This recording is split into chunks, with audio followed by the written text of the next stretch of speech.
doing, so I gotta try this whole hotel Wi-Fi that everyone's been up to. Hell yeah, man. That's gonna be so But much fun. I ordered a Steam Deck, so I'm wondering if Tailspire is compatible with Steam. I need to figure out this lighting issue so I don't look like I'm being. What did you say? floodlighted. Hellfire's Oh compatible my with Steam? God, bro. Like, just because some games are on the Steam, There we go. like, game catalog, it doesn't mean it's Linux-based. Even though everything should be Linux-based. Because my buddy with Marvel Rivals right now, he can't play Marvel Rivals due to, like, some update. Or, the same thing that, like, Helldivers had to come out a stage or two, he said, because it wasn't available on the Steam Deck for him.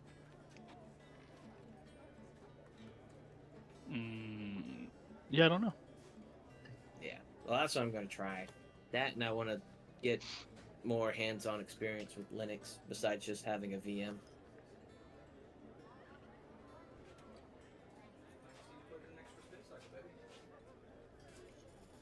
Have any of y'all tried the Steam Deck, or not yet? No, I've not. I've played on a friend Steam Deck, but You play with your friend's deck? all the time. Technical difficulties. 1 moment, please. Was Don't it you high wish you lived closer definition?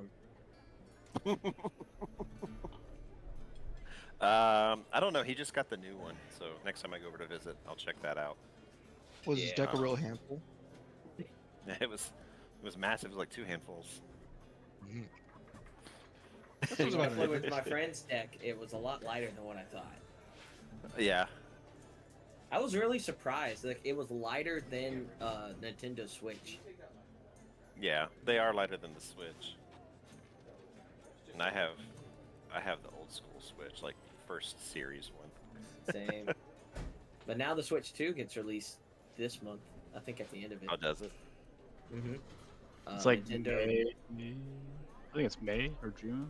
Oh, is it May? I thought it was supposed to be Right. this month. So March. Maybe it is March. Maybe I'm getting the wrong. Because I know it got leaked through like a French video, followed by then Nintendo's like, "Oh yeah, we'll just release it on our own." Oh, April 2nd. You're right. So Oh yeah, so started next month. Yeah, because no one would believe it if it was April 1st. This is true. Anyways, enough banter, guys. The stream's up and running, and we're here for D&D. Who wants to recap us? Right, no shit. There I was. So it's Witch, Wandering Emporium, Warren had sniffy stuff, followed by we're into Korg and Big Nick's fight, but Korg's going first. True. It's a 1v1 against the champ. Is his title. And it's not the skinny skeleton that was the waiter. No, it is not. I'll against fight that guy. I put all my soul coins on a fight against this guy. No, it is indeed this guy. Oh man, so I rewatched it. I loved Nick's questions to the witch. That was hilarious. Oh yeah, the 3 questions that you. Are they picked good for- witches? Like, should I make a wish? Yes. What about the stuff on the outside? So yeah, here we I don't are. remember the questions. I do believe there are some rules to this fight as well. Does anybody remember what the rules are? No outside unlawful interference. Rules? Can't come back if you don't own your soul. No. You have to no prepay parry. if you want to own your soul. Yeah, no pre-buffing. Yeah, so the arena fights. So you guys got a pamphlet, and I'll just reread through it again so that nobody can blame me when things go poorly or go exactly right in this. But arena The fights. GM will always get blamed, but Yeah, you at least have. Don't underestimate my ability to blame you for my own problems. Arena fights are at your own risk and voluntary. There is no obligatory necromancy provided afterwards unless prepaid to the proprietor. In parentheses, subject must still have an unclaimed and present soul to be returned to life or reposed, like gentle repose. End parentheses. To challenge the champ, you must ante up 5 soul coins before the challenge is accepted. Defeating the champ or surviving 1 minute in the ring means you keep the coins. No turning undead. This is also in parentheses. No, in like bolded exclamation point. No turning undead. 1 versus 1 or only. No returning victors. No outside interference. No pre-buffing. No tampering with the champ prior. No flying. No turn undead again. Any damage you cause to the spectators is your problem. And then in little, like, kind of penned in, see Baruch with any questions. I guess turn undead. Oh god, you got me! You should have said it 3 times. Everyone knows. No, this is 3 times the charge. Okay. You guys did ante up. It's 5 soul coins per. The proprietor fronts 5. You front 5. Winner gets to keep all the soul coins. You gotta make it 10 rounds in here. So the way that we'll play this, it'll be a kind of like a split thing. You guys, Aran and Zundus, I didn't say Warren this time. You guys can watch for a little bit, and then there's still plenty to explore in the Wandering Emporium itself. You guys are welcome to kind of walk away and see what's going on outside of there while Korg and Big Neck do their big boy fights and stuff as well. We'll kind of take it like round by round as well. Nice, thank you. As things are coming to a head and getting ready to kick off, there is one thing. Let me have everybody give you guys like a little perception check, or give me a little perception check as well. I'm so perceptive. Oh, shoot. I am so perceptive. Natural 20 plus 3. Yeah, boy.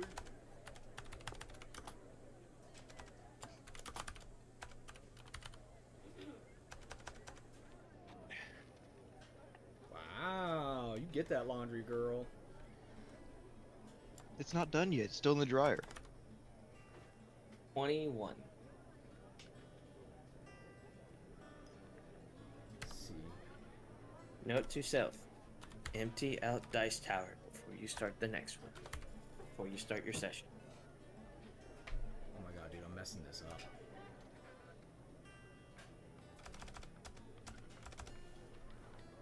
Okay. Is it? Is that what? Wow. I just realized. Wait, nope.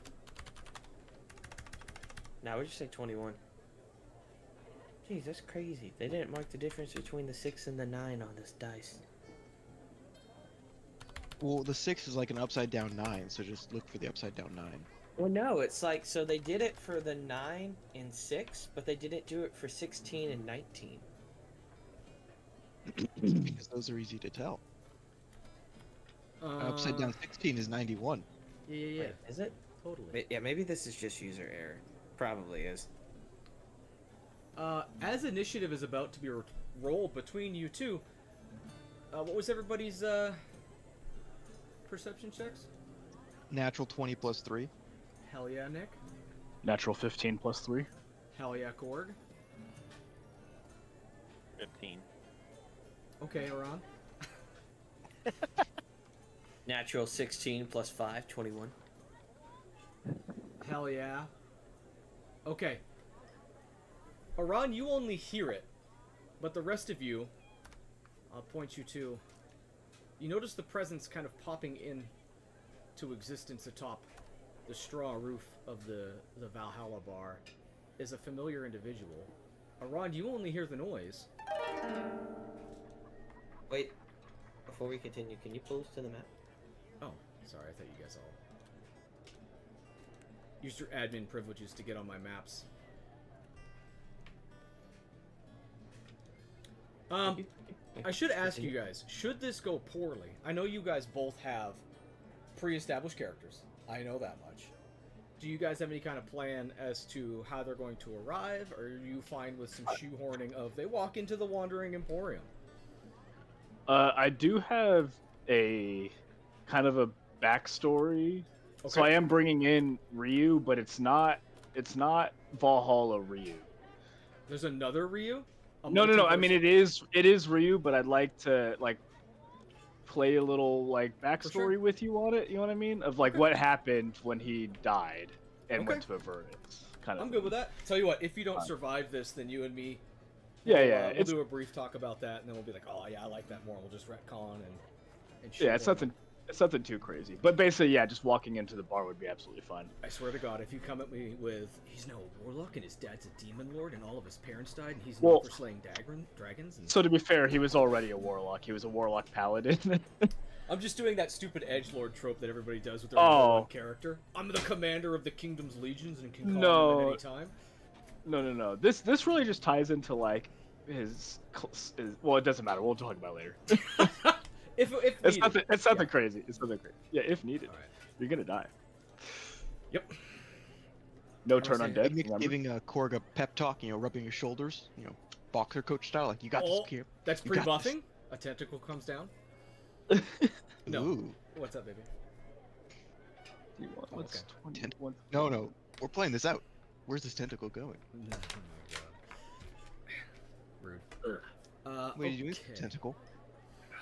In that case, let me change the music and then we can roll some initiative. Let's do Helmdari.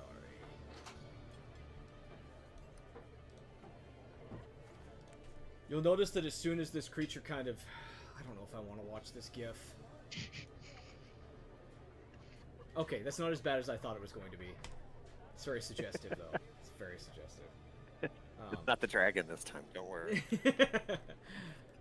You'll notice that as the combat starts, this creature just kind of does like a with its hand, and the sword kind of alights with like dark necrotic flames that seem to be coming out of it. And we did establish prior to this that you guys drank the dead man's draft or drought or whatever the drink that was native to this place as well. So,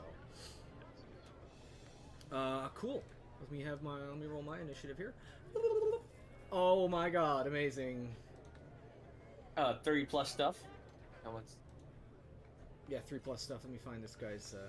I've got so many things up over here. 3+ 0. I got a 7 + 2. All right. Well, in that case, we know who's gonna go first here. In fact, we don't need to be in initiative for this because that means nobody else can move around. So let's just stay in exploration mode, but no moving. With a 7 + 2, Korg, you kick things off against this idiot. I will. Oh no. Get him, champ. You got him. Yeah. Let's see. What's this dude look like? Hold on. I'm trying to zoom out his face. He's skeleton, Tyler, right? it's been a week!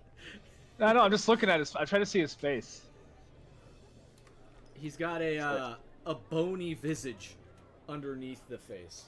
But you can see that his skeletal brow is furrowed. Somehow. Doesn't make sense, but somehow.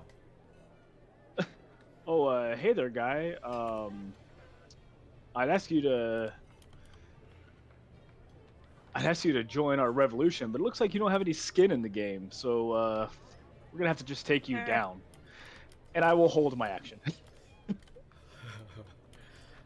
Okay. The creature He just kills me instantly. does not respond to your jibe. Without you moving towards it, it holds its blade aloft in the air, and you watch as a red and black fiery orb begins to grow at the tip of the blade, and he then chucks it at you. Watch out, Korg. He's gonna orb ya. I need both you and Nick. Oh God. Oh. Hey, spectators, can you get in on this? No, it specifically says that spectators that are damaged by this, like, it's your own problem, type of thing. Oh no.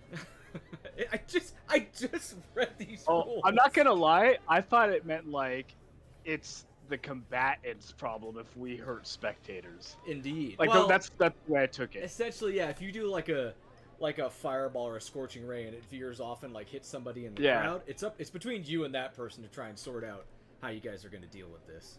No, All I right. should have listened to the instructions. So I need you both to give me a dexterity saving throw. The DC is 18. How about a 3? How about a 16? Okay, so you're oh my god. So you're both gonna fail this. Do either of you guys have resistance to fire damage? I do have resistance to fire damage. I do not have resistance to fire damage. So you'll take half of this. God. 17. Nick, you'll take all of it. And then you'll notice that after the flames burn out, then there's a burst of necrotic energy for the same amount, 10d6. I have bad news for you guys. Drinking the Devil's Drought means you have vulnerability to necrotic damage. You guys are going to take double of 10d6 damage. Oh God, this might just kill Big Nick. This just kills Outright. him outright. What a great way to start I off the took session. 17, 5 minutes in, that's 2 50. characters dead. 54, 11. You said we're vulnerable to... It's 20, so it's 58 damage. Alright. Yeah. I will use that thing where when you are reduced to 0 HP but No not way, killed. are you messing with me? So I had 71, I took 17 from the first thing to move me to 54, and then Relentless endurance. 58, yeah, so... Okay. This is fine, everything's fine, I'm at 1 HP. Ow. There you are. It's fine, I have 6. I wasn't even in the fight. And with that, like, he then lowers his blade, back down. I'm gonna roll a d4, because he also wants to get close to you, but he noticed that you... No, you didn't charge forward and then back up, so never mind, he wouldn't know. No. Yeah, Yeah, he yeah. would just kind of... In fact, the fact that you didn't charge forward, I'm gonna say that he is probably gonna walk at least 16 feet forward to you, because he doesn't want to get ranged down or whatever. Oh yeah, he's worried about range attacks, I guess. Give me an Arcana check real quick.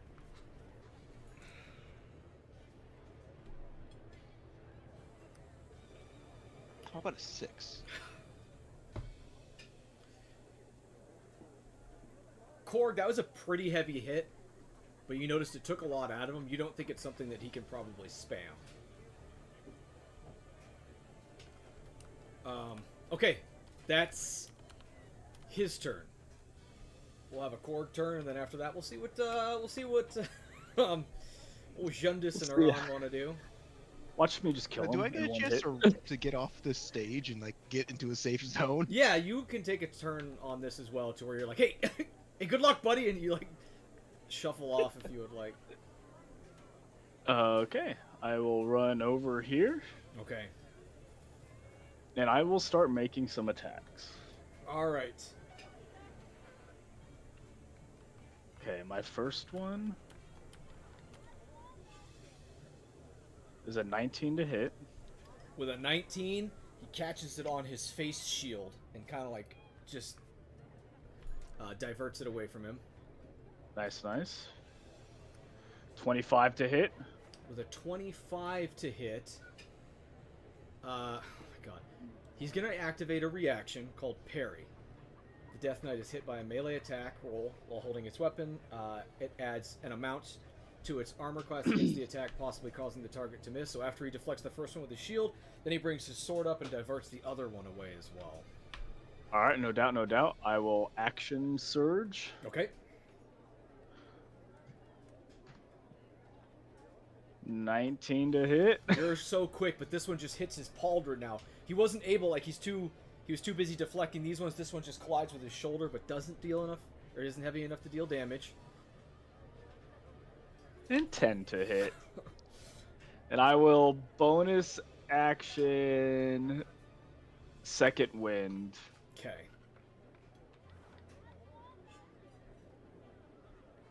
For 10 HP back. Okay. And I end my turn. Nick, what would you like to do? That being said, I don't think Big Nick would abandon Korg here. He's gonna keep yelling encouragements to Korg. You got him, champ. Hit him with a parry in the left, and then hit him with a thing, and then do the stuff. What the hell's a parry? You got him.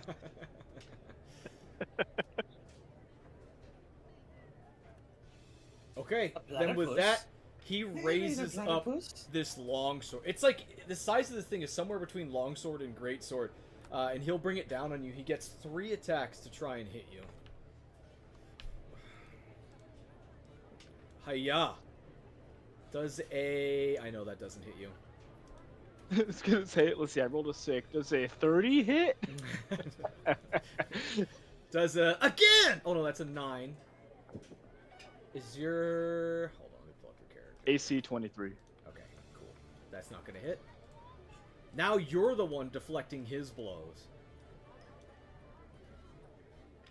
All 3 of them you managed to bounce off of you. That does count as 1 round. And we need to make sure that we keep track of this. You need to survive 9 more rounds or kill this guy. Word. Now, you boys on the sidelines, you guys just let me know if you're like, I think I see where this is going, and you guys want to kind of like step off to the side and go explore the Wandering Emporium. By all means, you'd be welcome to do so. I would probably be like, oh, all right, Big Nick, you let me know how the match will end. That fire did not look like Korg liked it as much as he normally likes fire. He loves it. He lives for this. But alright, I gotta go take care of something real quick. I trust you can handle it from here. You have a lot of faith. Keep putting on that encouragement, because apparently if I try to do any extra music, the saxophonist is pretty like tender with it. Yeah, with that initial hit, like I say the whole crowd, there's like, I mean, a half dozen to a dozen people who are sitting here watching this. Even the ghosts themselves are like, oh, ah. The only ones that don't really seem to care about what's going on are going to be like the skeletal servants that are kind of wandering around and taking drinks and stuff. You'll notice that the proprietor himself has stepped over and adjacent to the edge of the ring. I am gonna stand over and so Yundis is gonna watch one more round as he's trying to go out this way. Yeah, you're kind of like walking around the ring watching as one more thing happens. How about yourself, Aran? Aran, obviously not wanting to be anywhere near the bar, has already wandered off. And has found a giant creature that he's took an interest in to kind of figure out why he's standing on top of a box. Okay, let's do a little role play with that while Tyler figures out how he's going to beat this thing. I think he's got a plan. Cork slash. Okay, Aran. A hideous-looking devil, clothed in only a ragged loincloth, with a tongue that seems to perpetually snake its way between the creature's shark-like yellow teeth, stands atop a box.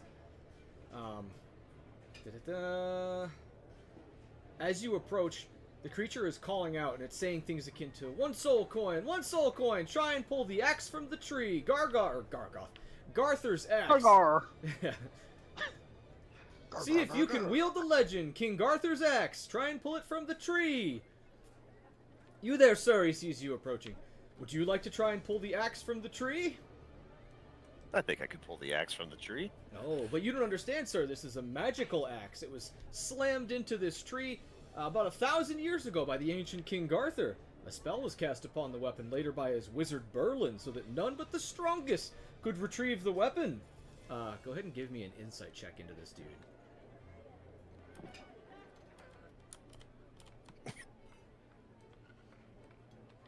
You're enraptured by this. Everything he's saying makes sense. There is an axe in that tree. It makes sense. And you notice that it kind of like, it sizzles and sparks around the already ashen bark of this tree as it seems to be like solidly stuck or wedged within.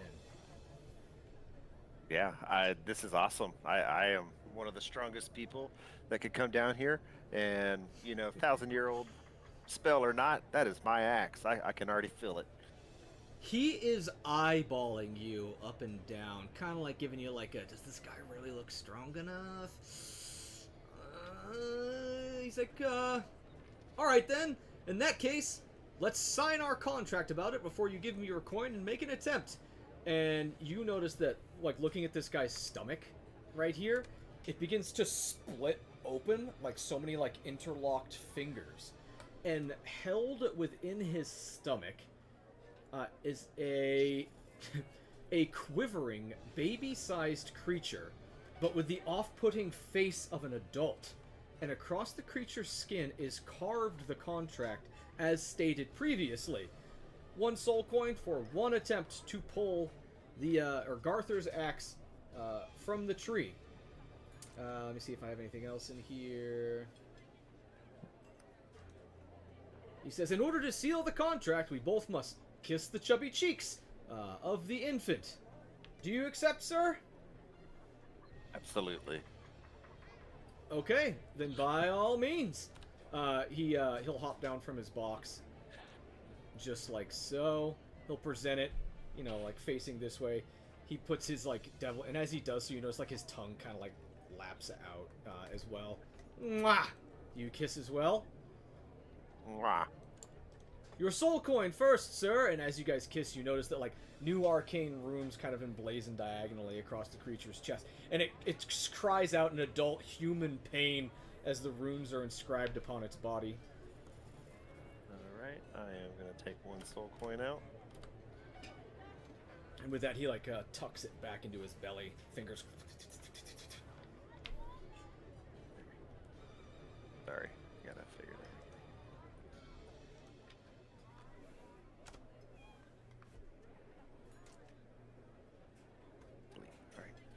that. Alright, so yeah, done. Out of the inventory now. All right.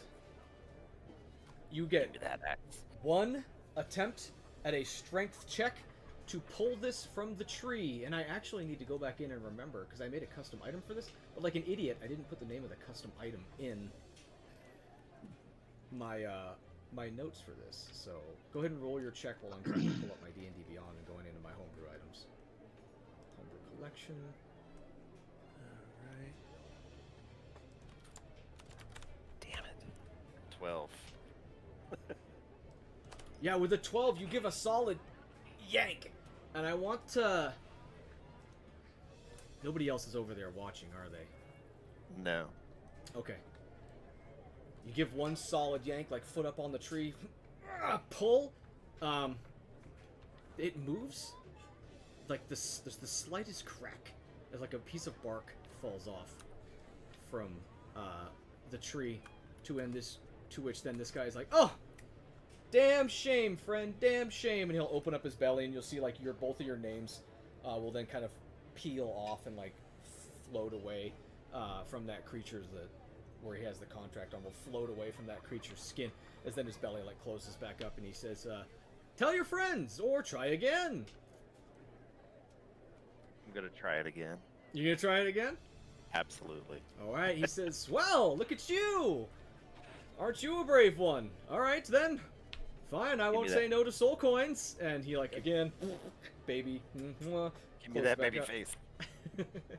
Watch out, there's someone behind you! Hang on 1 second, guys. Alright, Timbo, let's go see what you're up to. You would probably have to do another, or while I was walking around, I was going to be like, man, I can't believe that guy poured. He put a good blunder on that one dude. It seems like he has any weaknesses, as I say to the guard over here. Let me find out where you're at. Boom.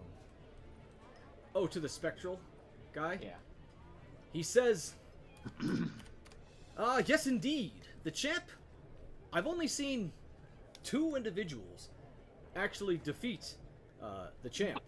And then there was one that considered themselves so overpowered they didn't even challenge the being. They already had so many soul coins.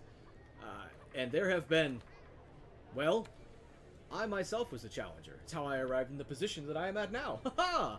But luckily the proprietor was nice enough to bring me back to allow me to continue to serve and provide a safe space for mortal beings, non-devil and demon kind. That's what Valhalla is all about. Second chances, even if they're in Avernus. So I guess what you're saying is like the king's crown can be cracked or something like that, right? Yes, he can be beaten. It has, I have seen it done, and if you want, you can roll an insight on this spectral being to see if he's joshing you or whatnot.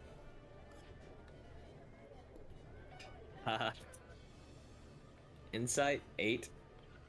Can't really tell. I mean, he seems like he's watching the fight, like kind of enraptured by it as well. He seems to be enjoying it as much as you are. So, if he's lying about it, you know, he's doubling excitement and lies while distracted to you. So, Do you have the names of like the 2 people who came by and attempted to like Get like 1-2s on them. You would have to. I don't actually remember their names. It was something that happened before I lost to him. Perhaps the bartender Baruch will be able to give the names to you, but he's around the corner. And then, if you win, do you get the VIP section over here until the next champ arrives. Free place to sleep, eat, and drink. He points to this little under area right over here with a couple of hammocks, a table, and that's really all that's in there. I applaud, but I can't stand for such like an embarrassment type thing. Like, I'm already well established, fine, dandy. I don't really have much need to like try to fight someone who's trying to make a name for himself. You know, I'm like the behind-scener type. Oh. A support character, you say? There's nothing wrong with that. Not everybody can be the main character, you know. No. You know what? Why would I try to argue with a dead person? It doesn't even make sense. Oh, my bad. Celestial being. Me? Oh, I'm dead. I'm very dead. My soul maintains in spectral form so that I may provide vigil over this place, since the proprietor didn't want to pay for one of the watchers, he says, as he points up towards the fog above him. So, who would you say is responsible for all these watches in this area? Is it like the Emperor of the Wandering Emporium, or? That would be Mahadi. Most certainly, he is the one that is in control, so to speak. He himself has a deal in order to acquire those beings as well, but I don't know the specifics, and he doesn't want to tell anybody about it either. Perhaps the proprietor would know more? Per our conversation, you know, I'm quite a chatty folk. I'm sure me and this one Mahadi can probably have a good talk. Yes, Mahadi loves speaking with individuals. He's a very pleasant man, at least from the experiences I've had. Though I am bound to this place and cannot wander too far. Probably shouldn't have told you that. What? I won't tell not a soul. That's good, because most of us are just apparitions of souls. And that's kind of like just ends the conversation. Oh, okay. Goodbye, sir. Please come back to Valhalla. Drink the round 2 begins. All right. Unless Big Nick was going to do anything about it. Yeah, what do you got, Big Nick? Shouting encouragement. Okay. Yeah. Let me see here. Korg, you go first, actually.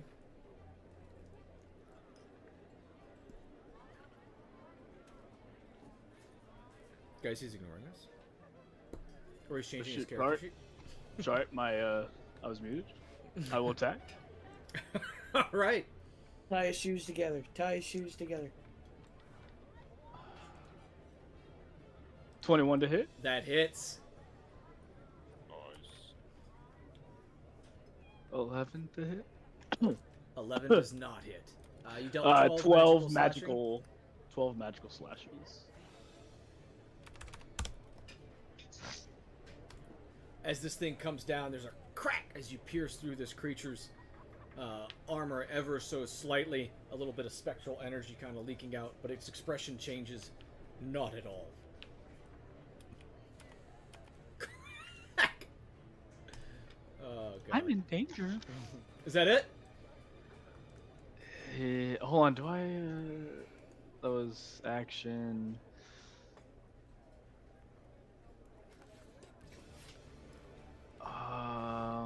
I guess I will use a potion of healing, the green one. Okay. Is that allowed in this? Yeah. Actually, it didn't say anything in the contract about using items. I will get 15. You guys could always get it added on. Alright, his turn. Alright, let me roll a d6 to see if something happens. It does not. Okay. I mean, does he just attack you again? 2 times a day. What is this? What kind of save is this? Constitution? Hell yeah. let's do that. That means he's not going to be able to get Nick with it. You'll watch as I'll use all the action. he kind of like bunches himself in because he tried to attack you 3 times and he managed to deflect all of those attacks. So now he kind of flexes himself inward before he goes, and there's an explosion of, again, this time just necrotic. Let me see. No, it's thunder and necrotic damage that kind of echoes out from him in a 30-foot radius. Oh no! Jesus, just enough to get you, Nick. Why is so many AoE spells? This is Destructive Wave. Oh man. Now, with this one, it does say creatures you choose. So you'll notice that the spectral skeleton that's like kind of shuffling by with like some drink trays and stuff, like the energy kind of circles around him. Kaylee, the announcer, doesn't hit her. So he purposely. I'm gonna say, he would not actually hit you with it, Nick. Fuck he- that guy who's helping. Who's he killing It makes her. sense to not hit him He because if he's upholds the rules of the trying to duel as well. Yeah. exactly, yeah. You got caught in the other one because he couldn't choose who gets caught in it. This time he's not Yeah. going to hit you with it. So this is a Constitution Nut. saving throw. DC makes a Constitution saving. Oh, it's against a spell save. Oh, this might not be very good for him. Oh no, it's 18 Charisma. He uses Charisma as a spellcasting ability. No, Constitution DC 18. Why does this thing have a Charisma modifier for its spells? Because he's got that riz. I guess.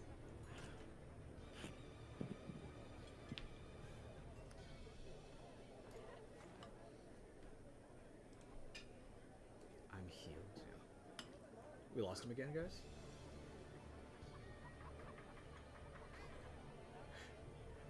Did you roll your Constitution saving throw? Oh, nope. Oh, you saved! 30-20? Okay. On a failed save, blah, blah, blah. On a successful save, it only takes half as much damage. Alright. Only half 100 d6s. It I know, right? It is necrotic, and then thunder. Okay, so I have to know which one's which because I'm... Yeah, it all happens simultaneously, too. Yeah. It's 5d6 of each. So 5d6 of the thunder, halved. Holy fuck. High rolls 13. on that. 13. Okay. And then vulnerability would mean 10d6 again of Half. the necrotic. Well, no, let's do double damage of it when I roll it. So 5d6 double. Double halved. 32 halved So 34. So 17. exact- Or sorry, yeah. And It's just 17 that will 'cause it's put halved. me down That puts you down. because I was at 13 after. Thank you, baby. I'll eat it all. I probably don't eat this though. How was it? Does It's he good. make the save on his armor? So that's what's up next. As you go unconscious, your armor animates. Ooh, Gary has to fight himself. To start attacking. No, I'm gonna let him do this. Tyler, Yes. do you want to go ahead and look up the stat block of a helmed horror? And that is what you will now fight against this creature with because of your animated armor. Horror. And that is his turn to do Destructive Wave. Which then would bring us to round 3. So... Aran. Oh, it's me again, Margaret. Is this AC boosted by the fact that it has the shield, or is it just the shield? Or Yep, is it you'll just also the- have your shield bonus on there as Okay. well. We'll say that it keeps holding on to the shield, but it's not going to understand how to use like the shield's magical abilities or anything like that. Okay. I got you. Alright, Aran! Yeah, it's me again. You wanted to make another strength check to try and get this, right? Correct. Where did my strength go? Hang on one second. What the shit?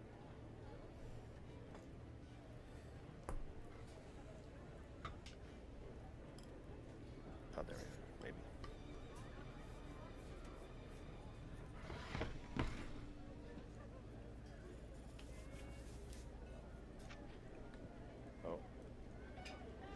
I am gonna use my heroic inspiration. Okay. Are you going to use that to automatically succeed on this? Yeah. Wait, heroic inspiration, is that an inspiration Oh wait, no. coin? What's that? Heroic inspiration is like a It's a character reroll, trait. I think. Oh, a reroll. Okay. Yeah, never mind. So yeah, I just did the reroll, and it was even less. So What was it? it was a 13. As you yank on this thing again, absolutely no luck. But as you're looking at it, as you're trying to yank on this thing, even as you aren't able to peel it out of this tree, you notice that it's like it is a king's axe. It is very well built. It is emblazoned with silver and gold, and the head of it, which goes into the blade of the axe, is that of like a screeching dragon, with its mouth open, which then goes into like the back portion of the axe, coming to a point as well. It is a really good-looking axe, but for some reason, man, it is just heavily planted into that tree. No, planted tree, I get it. He says, "Oh, you almost had it that time, friend. Come on, I think third time's the charm. Come on, one more time. One more soul coin. I'm off fresh out of soul coins. I take silver. How much silver you got on you?" I came down in quite the hurry down to Avernus and brought no monies with me other than the soul coins that I found. Ah, that's a damn shame, friend. That's a damn shame. Well, it's been here for 1,000 years. It can wait a little longer, right? Indeed. All right. Well, hey, I'll be here if you want to try again. See you again soon. And then, Aran, as you're standing over there, you'll also notice, like, in this area, there's like a little kiosk over here with like a goofy-looking kobold and an even goofier-looking lady. And it seems like there are some infernal war machines parked along here. These aren't parts of the circus. This is just the Emporium. Sorry, this is just seems to be like a little base camp that someone set up. You've got this big-ass air balloon and another tent over here that just says Bernie the Barber Doctor, aside from some other small kiosks that are set up around you as well. Just kind of explaining like the area nearby. Awesome. Okay. Sorry about the luck, brother. It's still Nah, there, no. though. And then Zundus. Yes. Alright, Zundus is moving off. Walking out to look for Mahata. You might suspect he would be in this giant throne with these flaming spheres atop it. Why are the flames not, like... Is the place actually as foggy as it looks, or is... Yes, this place is very foggy. Sound carries very well, but the entirety of this place, you're like limited to like 15 feet ahead of you for the fog. But obviously I wanted you guys to be able to see the map, so I don't have it like that bad for y'all. So I keep walking up. Like, so I imagine I see these giant pillars, and I'm like, huh. Well, Yeah, and they kind of illuminate. You see an orange glow, the same as you would the bonfire in the center of the Emporium over here. What is it? I also freely just cast, like, dancing lights. So, Sure, like, I like just on have, like, yourself? these little... Yes. Yeah. Let's get So you I just lit have, up. like, these little circles That's just, pretty like, cool. zooming around me, and I'm just, like, walking around. Go away. Not hypnotic pattern, right? No. That's a different spell. Okay. I can create 4 torch-sized lights that make them appear, like, in orbs. Sure, And it only lasts for, like, up to a minute, so it's, like, it's not like it's a big thing, but... Yeah, I mean, it's a cantrip, so you can keep it like, ah, damn, my lights went out, and kick it on again if you like. Excuse me, person with the cool-looking hat. Oh, another friend. Please come speak with Mahadi. What can Mahadi do for you? Oh, I was looking... weird question to ask you. Do you know about the person, who cracked the king's crown? The person that cracked our king's crown? So which is it you're referencing? Yeah, that was the question. Like, the king's crown can be cracked, right? That's what I heard before. Have you ever heard of that storyline or not yet? I think I know what it is that you are referencing. Tell you what, my friend. Why don't you step into my establishment? Allow me to conclude some business, and then I can come find you within. You may bathe, you may feast, bring some friends if you would like, but please, be discreet, yes? Yeah. So, look, let's say before I bring my companions along with me, let's you and I have a one-to-one talk, and then we'll lead into, like, having others come and join. Because I believe in this discrepancy that you're bringing up.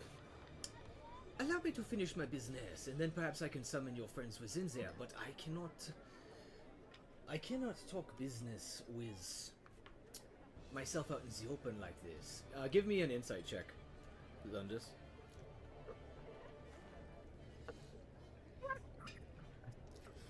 I lost my lucky D20. Backup D20. You fool. Backup will work.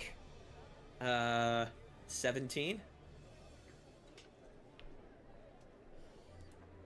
As he's speaking to you, his eyes keep kind of like looking up as he's kind of enunciating those things.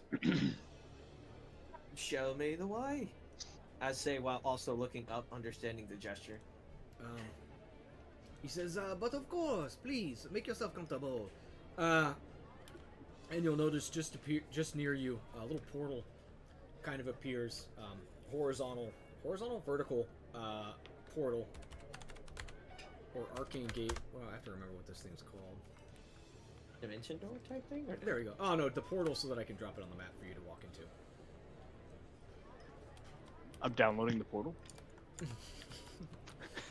He says, step right in, and you notice that as it opens, you can see beyond as well. There's like a marble palace with like red carpeting on the other side of this thing. Just because I don't trust it, I take my sword with the fiddle string and just like lightly tap through, making sure it's not like one of the Rick and Morty portals that just like start. No, I mean as you put your sword through, there's not like a veil that's pierced. It's like it's a doorway into another room. Oh, yeah. Then I clip my heels 3 times together, then I jump through. All right, Timbo, go ahead and roll me a new character. I'm just kidding. Let me reveal the other area on this map. Yeah, you guys do fights. I just walk through a magic portal. Okay. As you step through this doorway, Timbo, you will find yourself within Mahadi's little pocket paradise. I don't know if that's the best word that I should use for that. Shazam! You arrive within this area right here. Now, I should say, this area isn't foggy at all. So Gotcha. we'll have to kind of adjust that a little bit. But you see, as soon as you're in here, these like beautiful gilded floors. It's not red carpet, I apologize. It's like golden gilding on the floors that leads through a couple of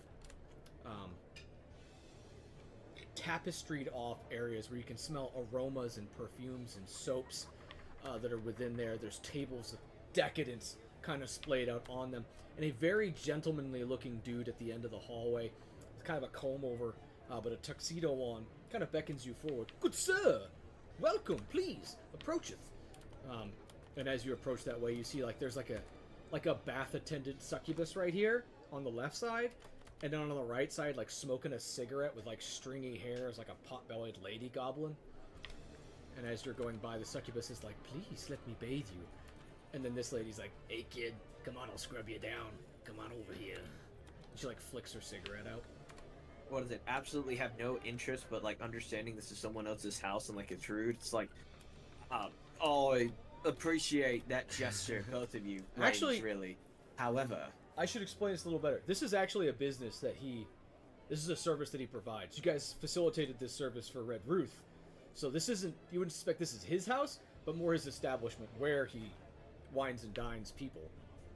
So just kind of another part of the Wandering Emporium, but a little bit harder to access. oh, I have a dedicated access. I'm on a one-way track right now, but once I get a break, I guarantee I will come back at some point. oh, the goblin's like, all right, whatever. And then the succubus is like, so sad. Okay. That's some Zunda stuff. That's some Iran stuff. Let's go back here to Korg kicking this thing's ass. Oh, Borg, you got this. What is it? Meanwhile, Warren's trained on years top, for just this. like juggle-looking. Champ, take the belt. Yeah, so I believe Korg, yeah, if you want to have the Helmed Horror do some things. Yeah, so 2 arcane sword attacks. If you want, I don't know which is more, just for funsies, you can use the Helmed Horrors damage roll, or you can add your axe in there. It's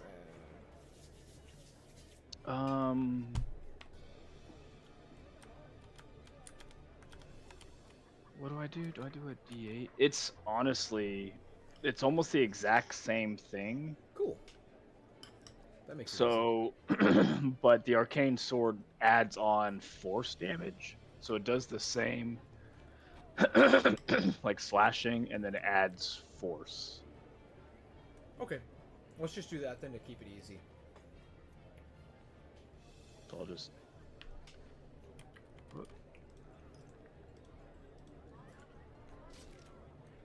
20 to hit? A 20 hits?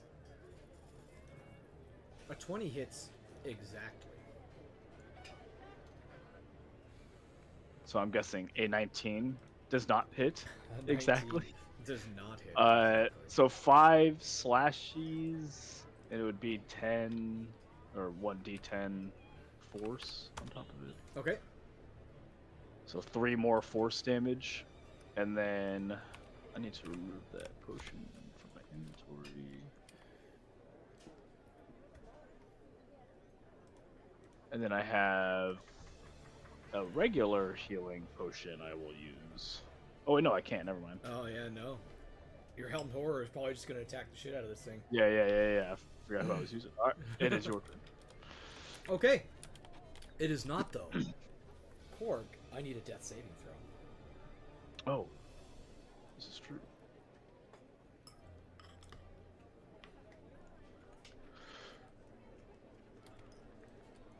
There you go, 14. I didn't see it. I think my Discord is running a little bit slow or something. Why is it not? Oh, that's because I'm in the wrong channel. Reroll it. That would help. There you go. 6. Alright. So. Cool. This thing, this creature, this being, will attack 3 times. If Korg goes down in this, the Helm Horror doesn't go down. It continues to fight as well, even if Korg dies inside of it. Then the new champion is just a suit of armor. This thing puts on that armor and then becomes stronger for its fight against Nick. Okay. Makes sense. First attack.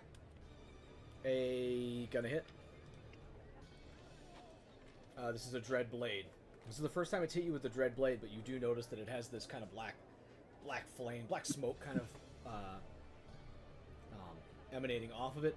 As it comes in to strike, it deals slashing and necrotic damage. 2d6 plus 5 slashing. For 12 slashing against the Helmed Horror. And then the necrotic damage is 3d8, which the Helmed Horror does not take any extra of. God, that's heavy rolls on the damage. So is this against Korg or is this against the HP of the? This will be against the HP of the Helmed Horror, but it will account as a death fail or whatever against Okay. Korg. It is immune to necrotic damage. No shit! Wow! Okay. It tries it 2 more times. What was the first? It took like 7. 7 slashing. No, it was 7 plus 5. 12 Oh, slashing. gotcha. 12. This Okay. 6 doesn't hit. And oh my god, another 6 doesn't hit against your Helmed Horror. A lot of people are now looking intently like, what the heck? It's like in the anime, like, his fighting style changed. What's going on down there? He's gotten serious. He took his glasses off. Yeah. Turns out he was beautiful the whole time. Why was I wearing glasses?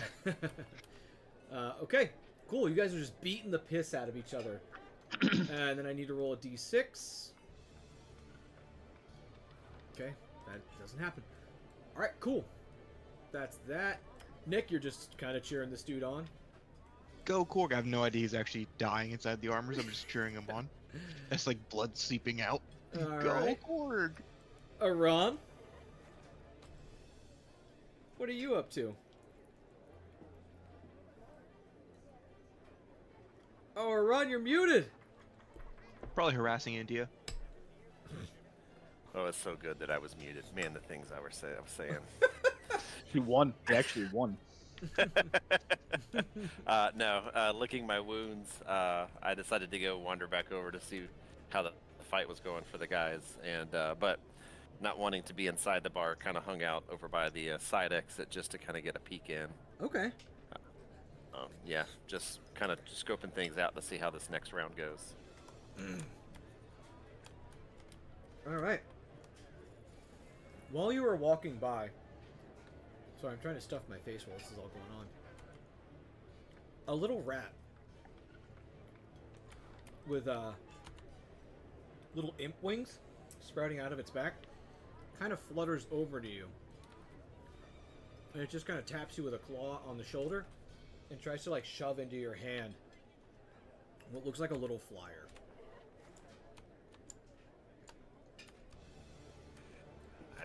I take it and say, I've been to Vegas before. I know what this is. It then I get it. it then shrugs and flies away, and you see on the flyer it says, "The Unwritten Agreement Jewelry Shop, opening soon. Not open yet, under construction." And it's got all kinds of gilding and different little like necklaces and bangles and rings and stuff illustrated on it as well. Give me an Arcana check or a history.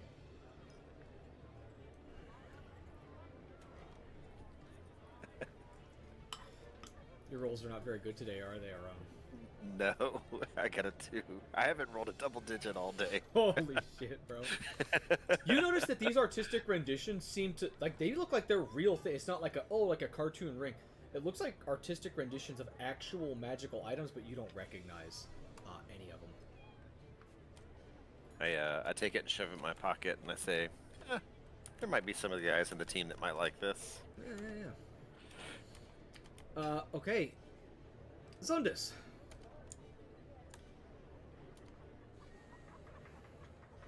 What you up to inside your little paradise? What's the name of this place as well? It has an actual name. Infernal Rapture. The butler welcomes you as you walk in. Good sir, welcome to Infernal Rapture. Please, seat yourself. Is there anything specific, any cuisine that you would like to request? I can have the chefs upstairs make it for you post-haste. Can you describe what's currently on the table for me? Bro, everything that you see right there.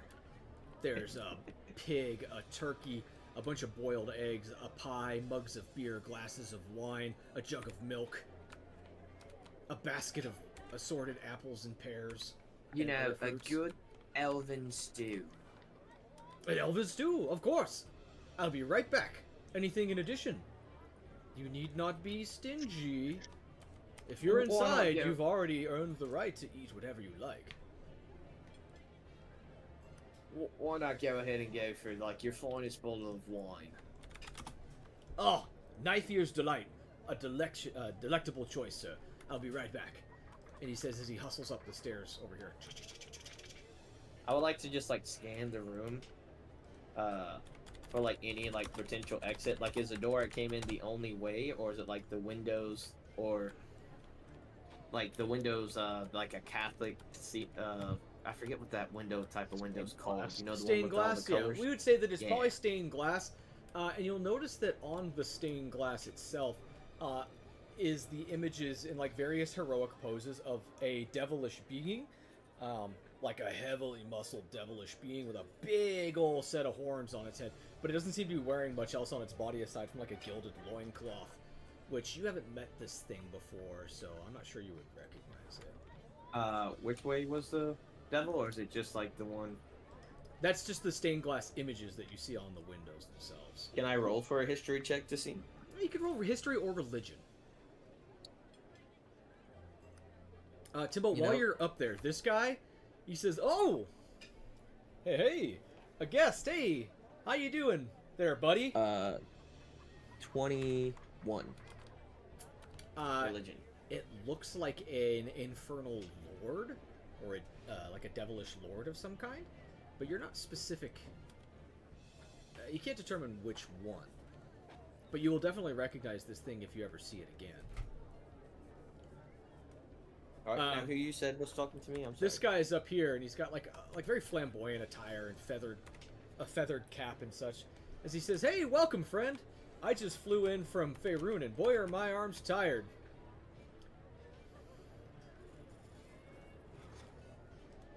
Did you hear about the knight who fell from the tallest tower in the castle and lived? His name was Survive. What is it? Yonda's face is just blank, like, that's a funny joke. Why are rogues so sneaky? Their Because armor's they don't get caught. Their armor's made out of hide. Thank you. Thank you all. Thank you. What if they just like? Oh, all questions at the end, sir. Just all questions at the end, please. I'm sorry, I mistook the ending. I'll wait for the real one. Yeah, why did the druid fail his shapeshift? He was unbearable. Unbearable. Thank you. You're the only one. While he's like going on with his jokes, I just want to see, like, I'm gonna cast the dancing light or I'm gonna cast a mage hand just to see if I can do spells in his mansion or not. Yeah, it was really good, baby. Yeah, you can cast spells in here. In fact, it seems like most I of this bring place... the mage hand in there, and I do like the quiet, like, golf clap or no, the snapping for like jazz, whatever. Yeah, like the slam poetry competitions or something. All right, Timbo, let's get back over here to this nonsense that's going down. Okay, a new round, and I believe the Helmed Horror is up first. This is going to be the most boring session of D&D for old Pope. Having a wonderful time cheering on my friend. So this is round 4, right, or round 3? This is the start of round 4. He's gonna win, I know it.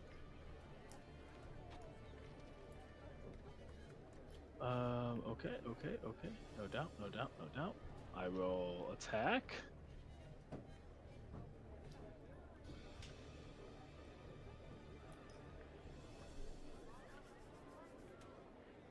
Okay, no doubt.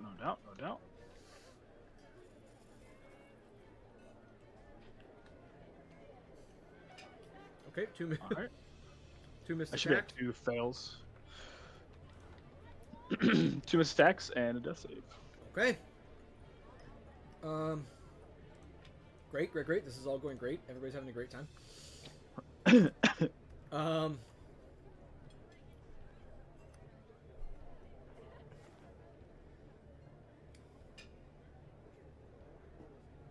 Let me see if this thing regenerates on its turn. Say what now? It does. Okay. Is that full health? No, it's if its ability regenerates on the turn. It's gonna do that. It's going to do Hellfire Orb again, where it holds the blade aloft, and then this time instead of firing off at you, it's just gonna slam it into like Korg right here, which means that I'm gonna need a Now you're gonna get it. a DC 18 Dexterity saving throw from the Helmed Horror. Oh wait, hold on. Has some of this. Where's that? Where's the Helm Horror step block?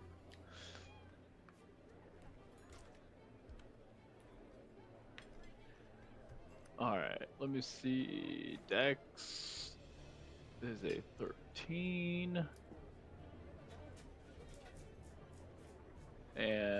It has advantage on saving throws against spells and other magical effects. Then it'll have advantage on this.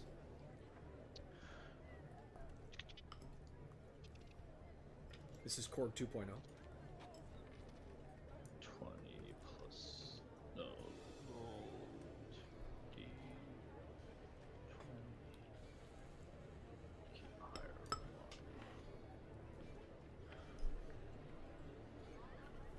11 plus 1. 12. It will fail, obviously. Does The it good take news damage? is, Oh. some of it's necrotic.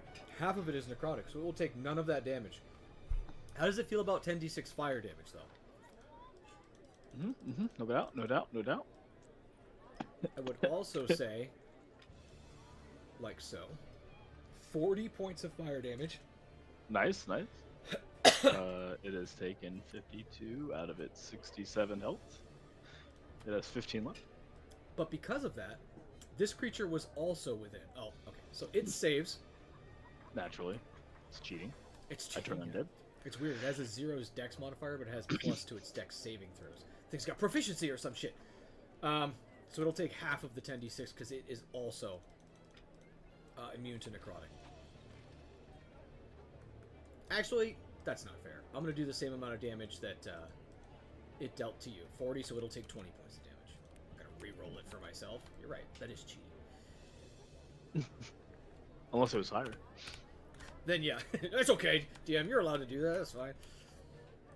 So it does that. That was its turn. And then that hit Korg, right?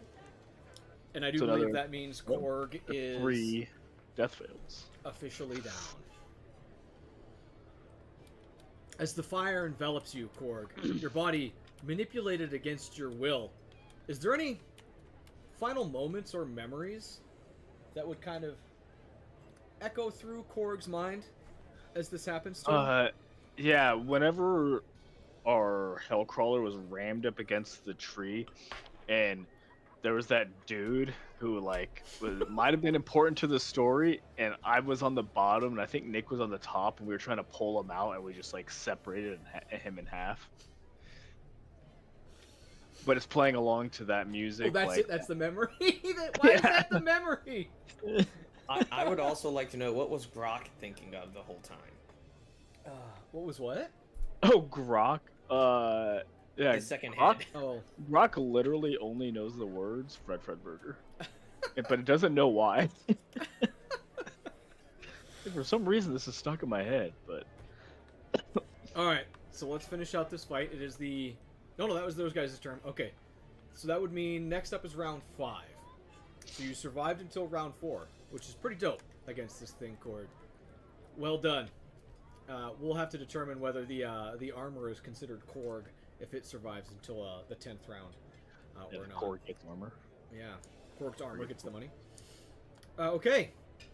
Just takes it and runs. It just leaves the area and runs off. Yeah. Nick, what are you up to? Still cheering on Korg because I assume he's still alive inside the armor. Alright. Aran. Aran, give me I need a perception check from you as well. And then I think you have yourself muted again, brother. This guy doesn't want to talk to us at There we all. go. Yeah, there we go. I'm alive. Perception check, eh? Yep. Jesus Christ. 10. Holy shit, man. Not a single double-digit roll, and I've rolled so many times. That is rough. I'm sorry. With a 10 Just look for Mahadi. You hear a voice above you on the platform. Up here. It's speaking to someone else, but you cannot make out anything that the being is saying. In fact, let me see. Okay. And then, of course, at the end of that round, there is a strumming of the lute from somewhere high nearby. Okay. Oh my god, so much going on. Zundus. The man quickly arrives. I mean, it's only been 6 seconds, but he comes down with the tray. of food, a silvered goblet, which is quite the statement here inside this place based upon how valuable silver is, and the bottle, as well, food and drinks. As he says, "Good sir, will you be partaking in a bath, mayhaps? No. You could wash away the stench of Avernus. I'm sure it would be most enjoyable." I'm not taking too kindly of being insisted to be naked in front of a group of strangers here. Oh, no. You can't be seen beyond the curtains. The only one that will see you would be your bather. And I know that both of the ones that we have there are women, but we can find anything that you would like within limits. I believe everyone likes a good washing with a good squirrel or two, but I'm gonna have to kindly decline, sir. Understood. Just a beverage for now, and I shall wait for Mahadi to return. You have any more questions for me? Besides anything having to do with a bath? No. That's everything, good sir. I'll leave you to your drinks. And again, greatest apologies if I was being pushy. Just in case, what is your name, good butler? Oh, my name is Walter. Thank you. Not all are kind enough to ask. Oh, you see, I remember Walter one time. He was like a greedy fella there with corn. I'm glad to see, like, you're not the same as he is. Oh, no, not at all. I love working here. It is amazing, and I do it willingly. Haha. Do I see, like, the inflections of his smile? Yes, you see, he says it exactly like that. Can I roll for Arcana to see, like, what's, like, holding him here? Yeah, by all means. Like, while you're saying that, 12.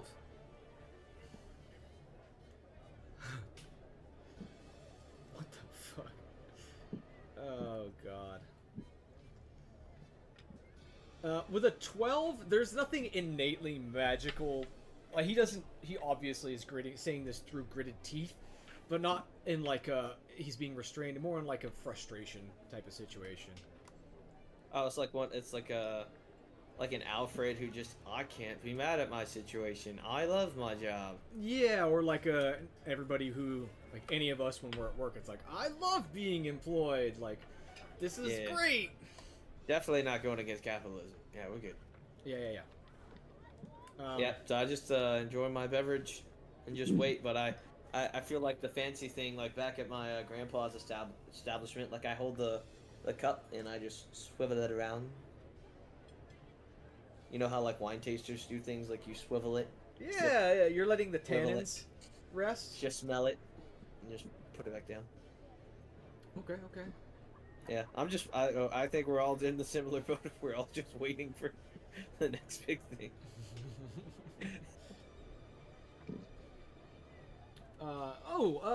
More hide jokes. Ah, you guys like those then, huh? Tell you what, I know how to beat, Skip.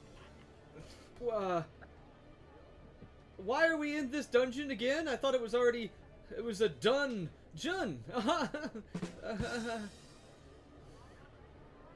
You know, that's like the joke of like, I heard we're playing Dungeons and Dragons, but I haven't met a dragon yet.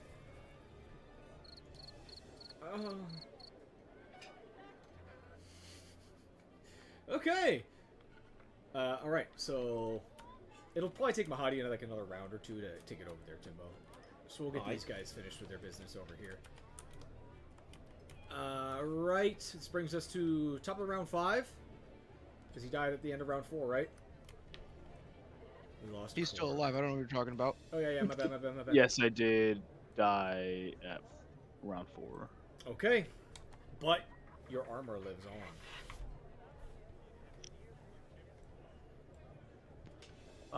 Alright, where is my stat? He will attack. That's a big ol' miss. 25 to hit. 25 hits! Except it uses its reaction to parry, increasing its armor class by 6, which gives it a 26. It's cheating.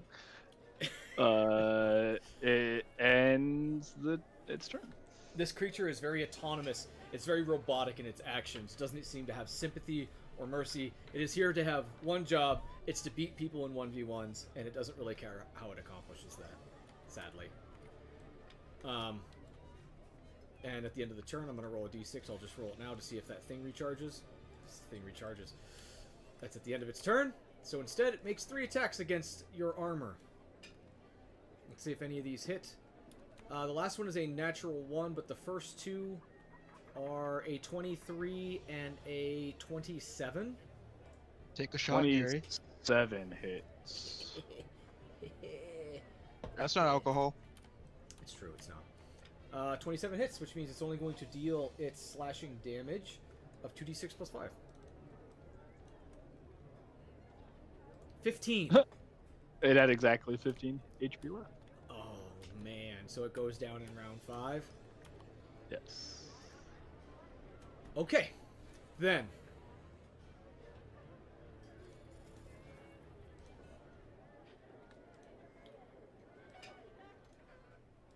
As the music fades, and the blade comes crashing down on Korg. Go Korg. Go Korg. And the armor. Give me a K.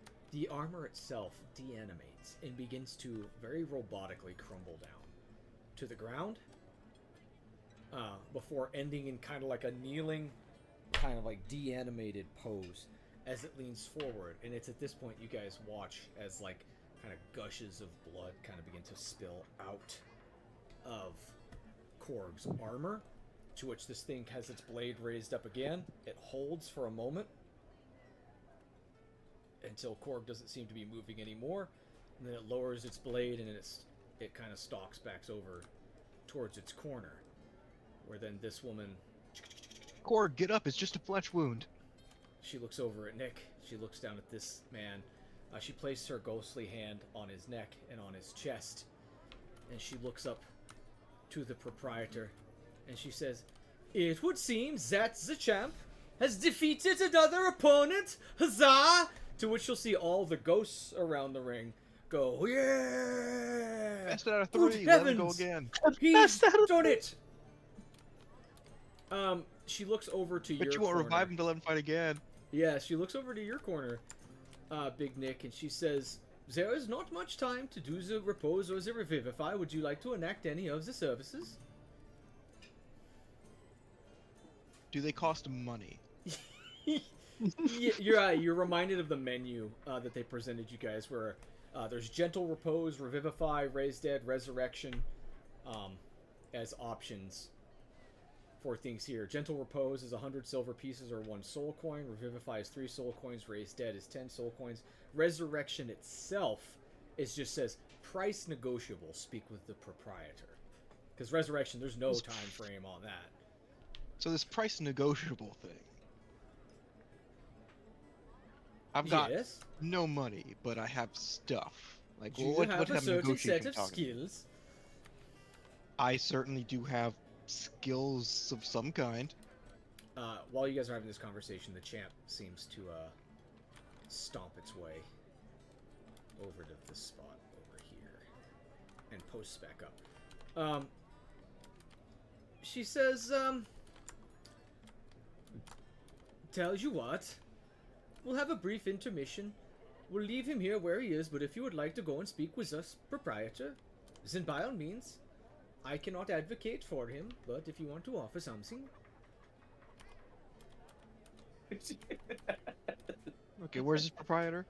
Go through the bar, up the stairs, and then you will see him on the balcony with his dog. Bar. Up the stairs. Well, as you go past the bar, you see like a very well-dressed orc with like a patchwork vest and pants and a white shirt, and he's got like a press boy cap on, and he's in there like kind of cleaning a mug behind the bar, and he just kind of grunts at you. I grunt back.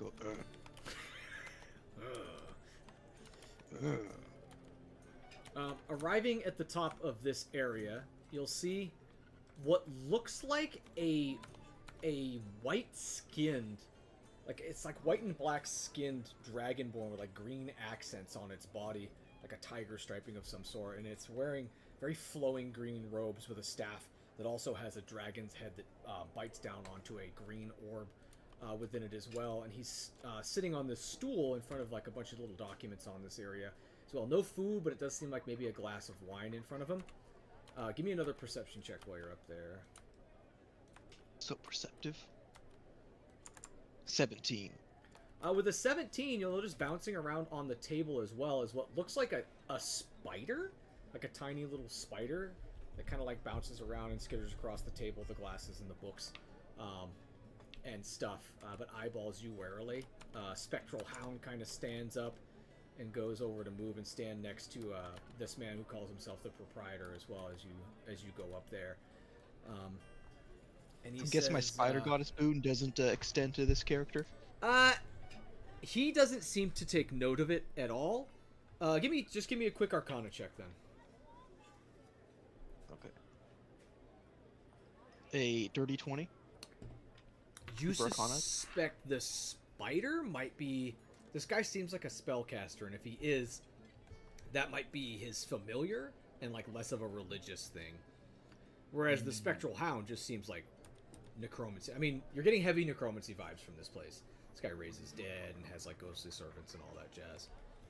And as you approach, he says in like a kind of like an eloquent but like somber voice as you approach, he says, "My condolences for the loss of your friend. It was a hard he's died fought before. battle." Oh, has he? Yeah, we died. We met this guy. He said he was king of hell or something. Yeah, it was interesting. Can't remember his name though. Asmodeus. Yeah, sure, whatever you say. If you've already made a deal with Asmodeus, then there is not much that can be done on my end to bring your friend back. So this price negotiable thing. His soul will Wouldn't already work. have been claimed. I can make an attempt, but I would be charging you for a not guaranteed result. I feel like this is like a John Constantine. I promised my soul to 3 different demons. Spoiler alert. Like how much of a not promised result are we talking here? Like a 50-50, 70-30, 40-80. Provide me more eloquency on the situation in which you guys negotiated with this king of hell. Did you guarantee him anything like eternal servitude, or your souls, or free will, so to speak? I don't remember anything about the soul. Something about taking over Avernus and being like the new Avernus head honcho. Something like that. I don't know. Sounds to me like yes. He My just said that we can kill services- demons forever. And we were like, yes. It would be my guess that his soul is already promised to another friend. Condolences. I would, if you'll pay me, I will still make an attempt, but I guarantee no amount of success. There's the thing, I have no money. I spent all my money to get a new mall made at the shop over there. So I have no money, so to speak. Well, my abilities, some of the higher fidelity services that I provide don't necessarily have a time constraint upon them. If you would like to house and store your friend's corpse while you do me a service, then perhaps we could come to some kind of agreement. You see, I have many servants and peers within this establishment, but one thing I desire more than anything else is a dragon. A dragon? I I haven't seen one of those. I happen to be able to guide you one. Now, I do not want it alive. I wish to raise it as a servant. So you would have to kill it first. But for that service, killing the dragon and then summoning me so that I may raise it, I would provide resurrection upon your friend. The problem being, this is an entirely new quest line, and he may not even want to come back by that time frame.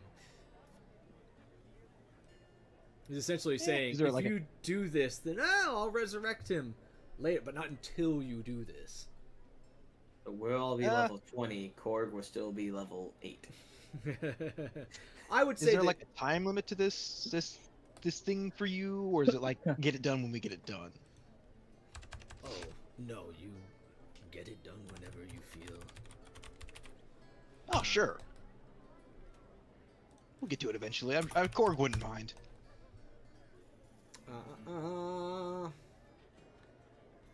So, whoops.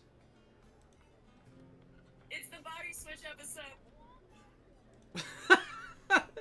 It's the Oops. body switch episode. What the fuck? I'm trying to look up what the exact time frame is on this spell, True Resurrection or whatever it is.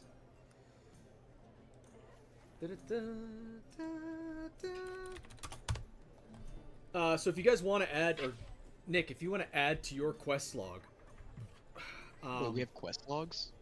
that if you guys agree to this, he'll give you essentially an item that you can use to summon him when the time frame comes.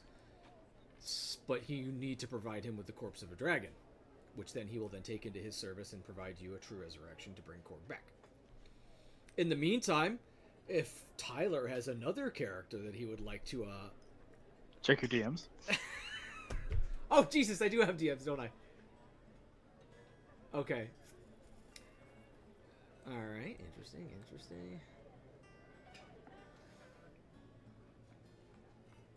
Oh, God.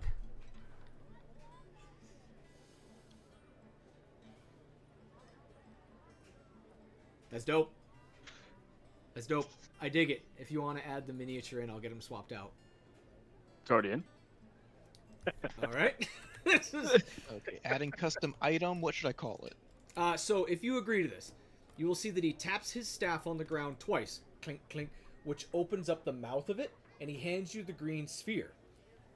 He says, "Shatter this when the deed is done, and you are ready for me to animate the corpse of the dragon. Not until that time." For like, wisdom strikes his mind as if he like sees the mischief in your eyes. He says, "Not until that point, but when the dragon is ready to be animated, shatter this, and I will arrive." Okay, green sphere. Shatter spear to summon you. Yes, just call me No emphasis on when to do it. when the dragon has been slain. Not- Summon when we need you. Oh my god. Wait, so he means by slaying, does that mean like slave, which is like the new slang term, like after you sleep with the dragon and then you have donkey babies? Oh god. So is there like a specific type of dragon you're looking for, or just like any dragon? I would prefer any adult dragon, not a young adult, not a wormling, not a drake, but a chromatic or even metallic dragon. Tell you what, I'll write it down. And he you see he takes a quill and he starts to write all of this down like in a very flowing, eloquent script. And you see after he gets halfway through it, he looks over at you. He says, "Do you speak Draconic?" I can't read.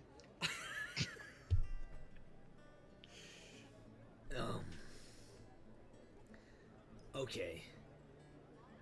I'll write it down anyways. Get it as a tattoo. Are you working with anybody? Do you have friends? Yes. Although I'm down one friend. I will write it down for them.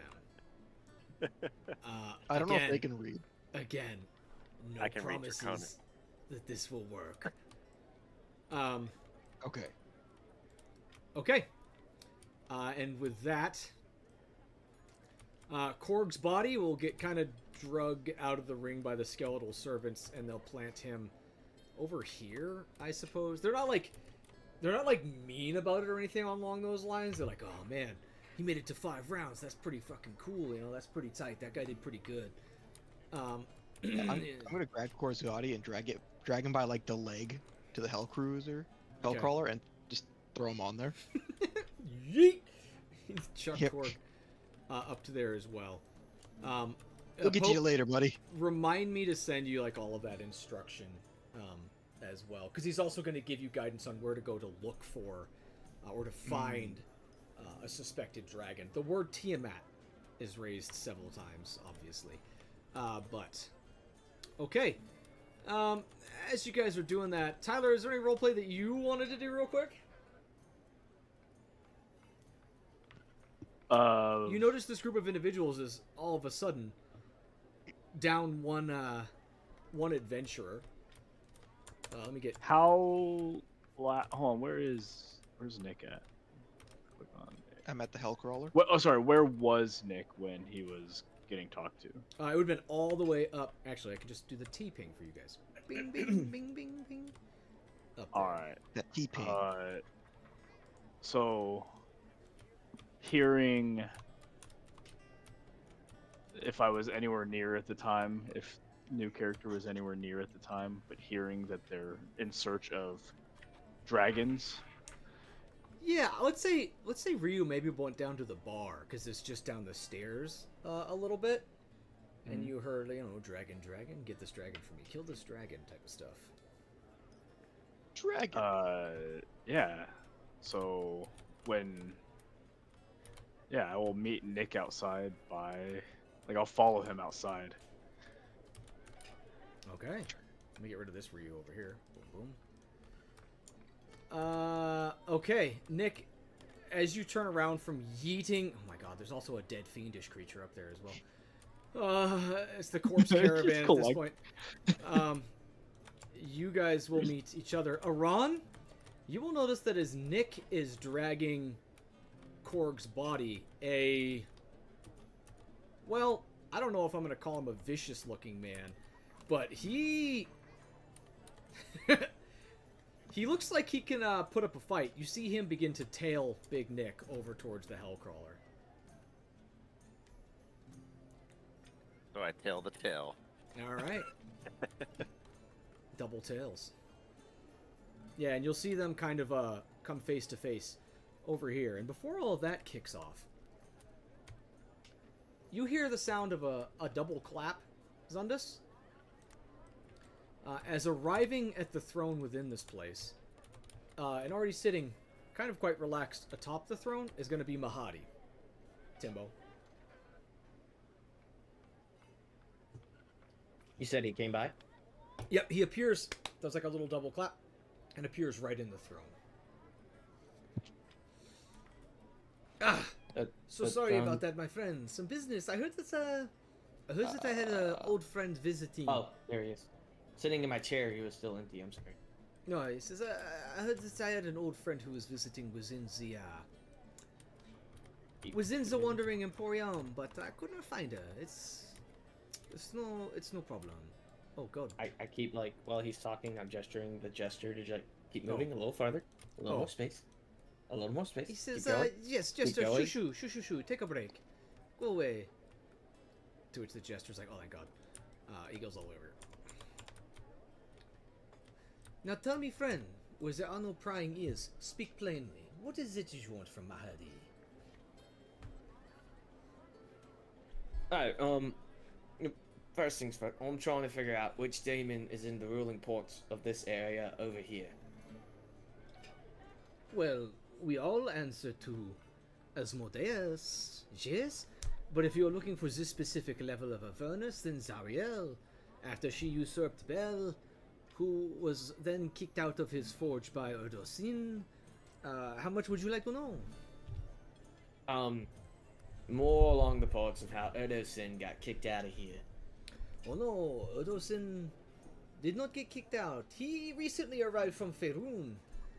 You see, after some doings with some mortals and losing his hand to some type of warrior. But after that, he claimed Bel's throne for himself. After Bel was kind of, ousted by Zariel, he was then What you're saying is Erdosin needed a hand.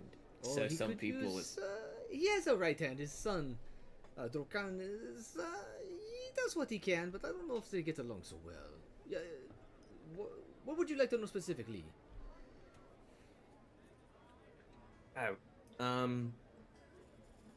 It's like I was ready for this whole moment.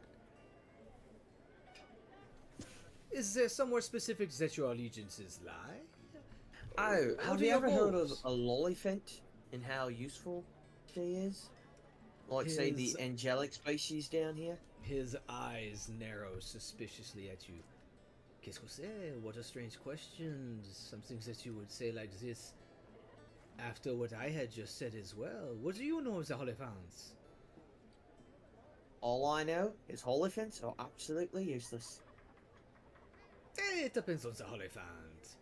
I know of Like, one, but it was a long Let's time say ago. you go into a perspective, like, there was a party of a group of people, and you were just going off, blasting at a tree. Why would you shoot a tree? Oh, because you see the tree attacked me. Well, technically, I blasted the tree because there was an insect. But this is all hypothetical, remember, don't forget.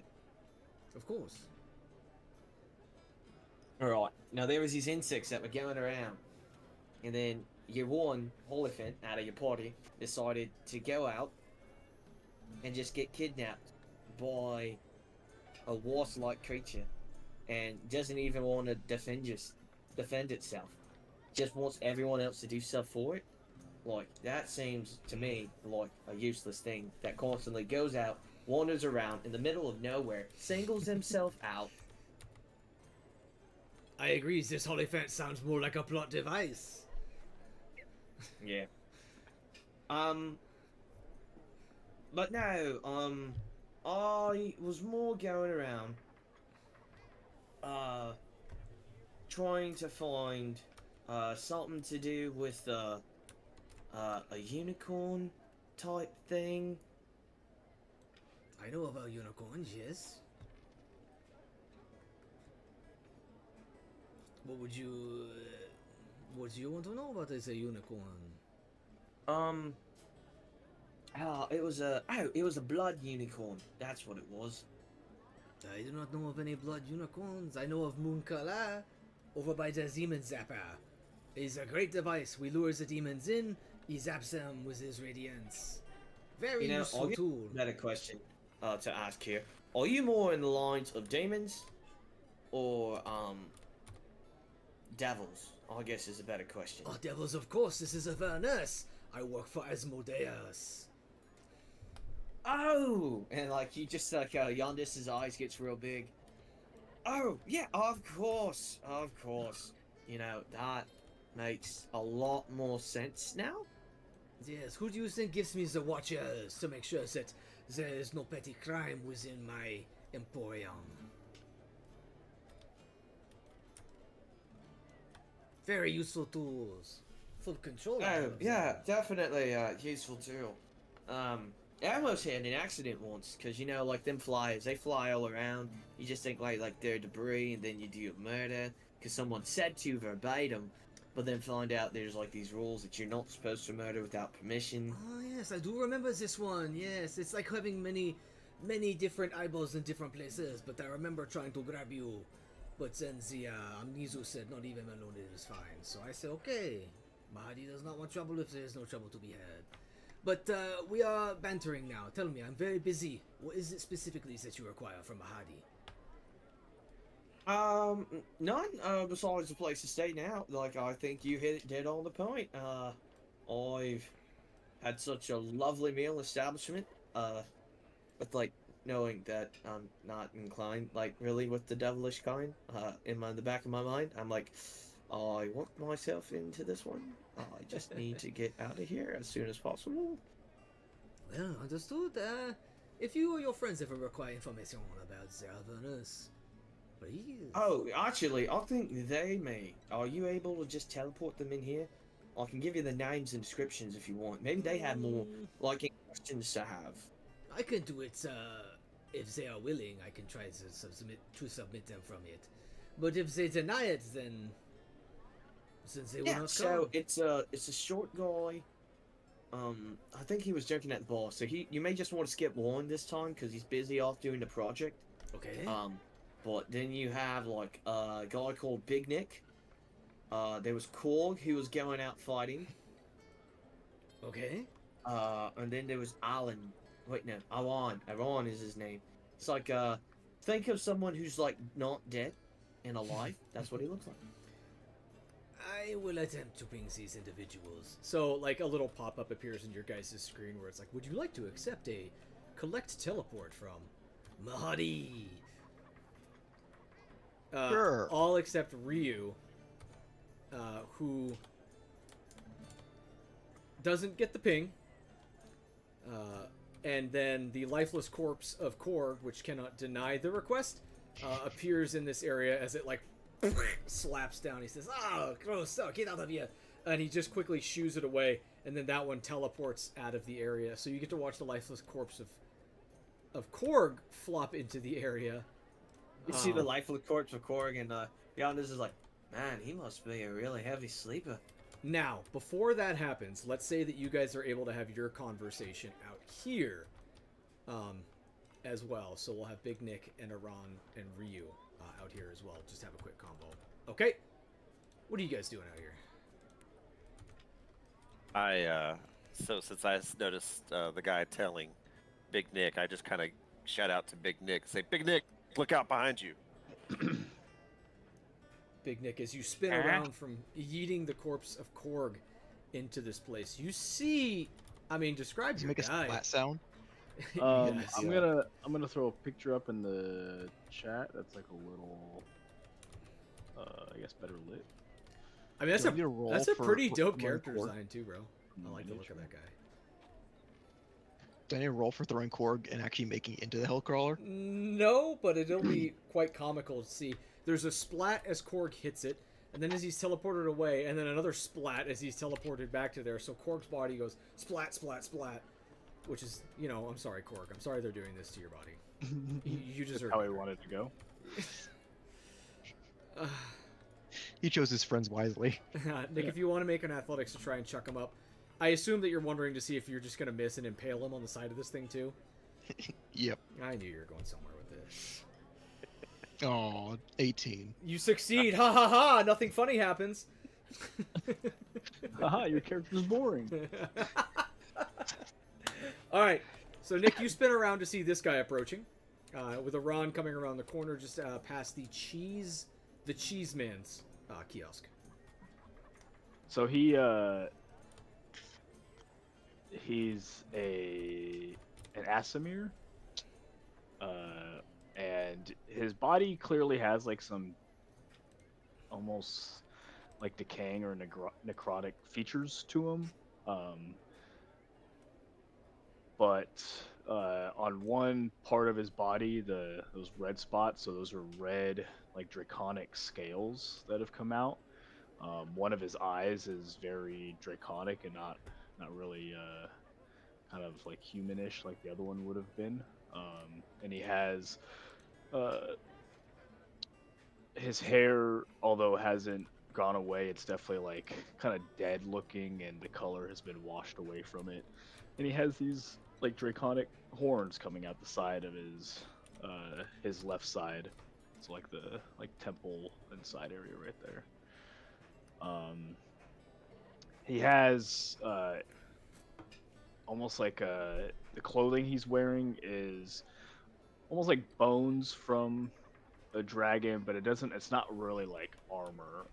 Like it doesn't cover enough of his body to like really benefit him. It's really just, it's kind of there, almost like Ornamentation. High chili bits. yeah, exactly. And then he's wielding a blackened longsword and a dusty, I guess, cape type scarf thing. Mm-hmm. Yeah. So he'll just walk up, say, "I heard you were searching for a dragon."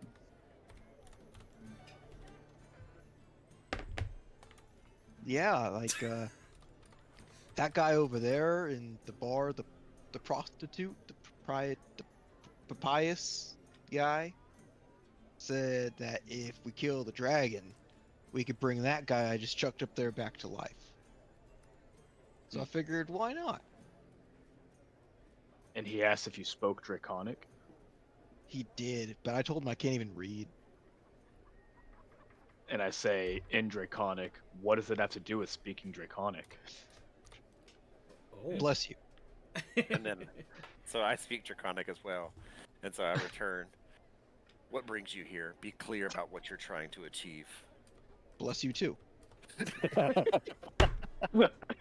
It's contagious.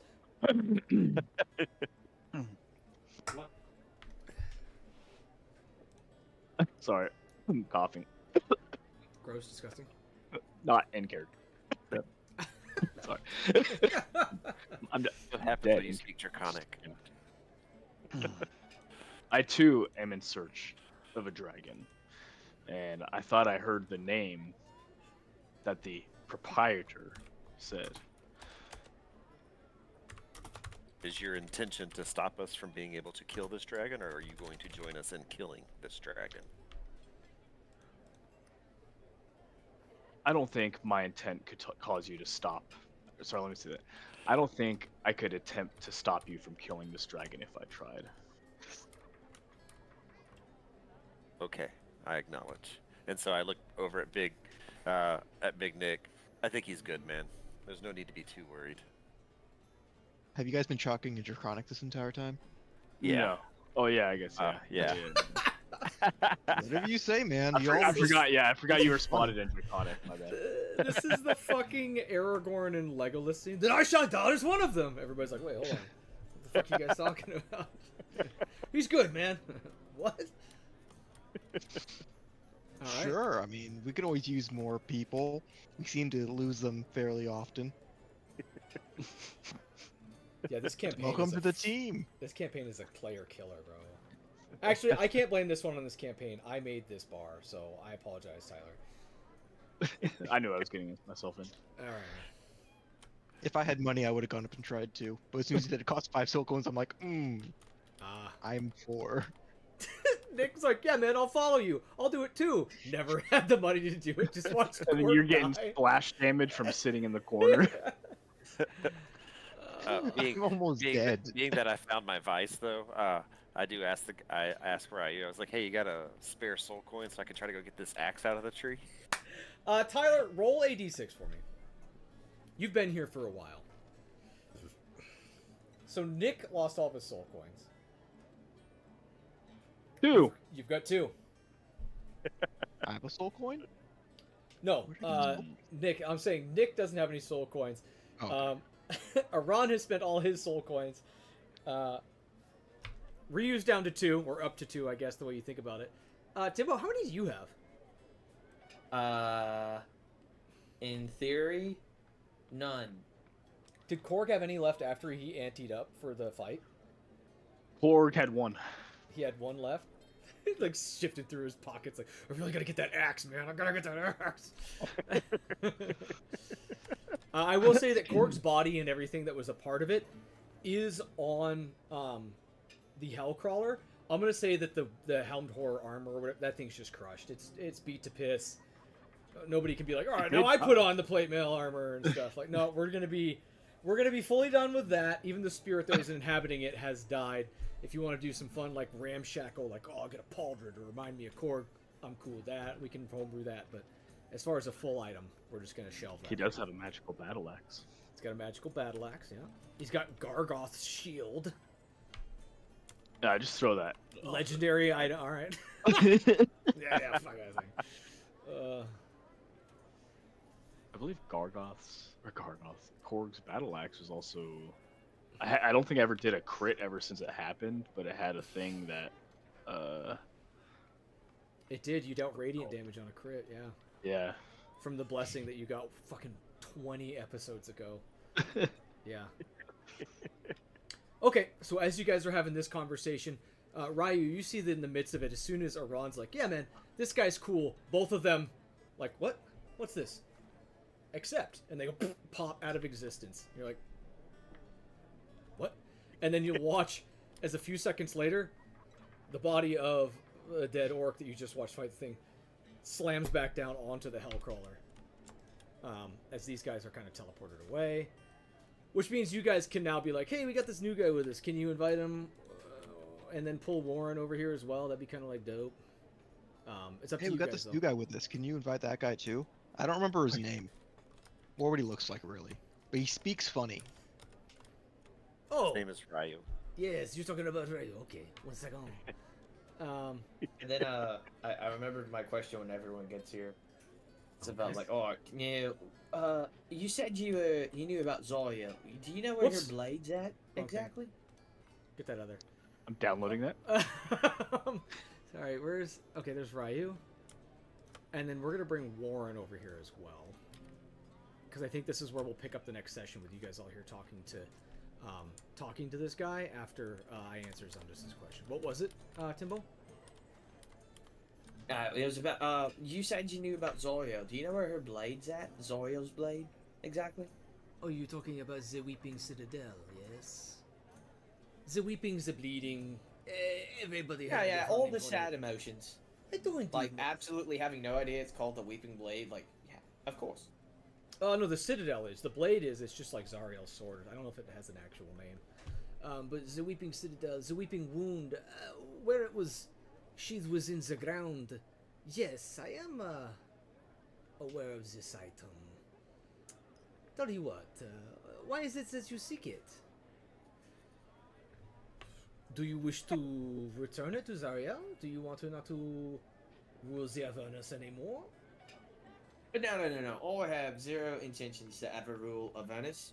I am just trying to find myself a new weapon than my current one. It would be a powerful, blade for sure, yes. Just so everyone is clear, my loyalty is to Asmodeus. I do not care so much about, Zariel, if perhaps I was able to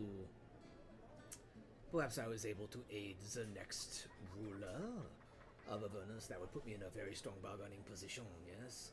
I will leave it at that, just so you all know that I have one allegiance.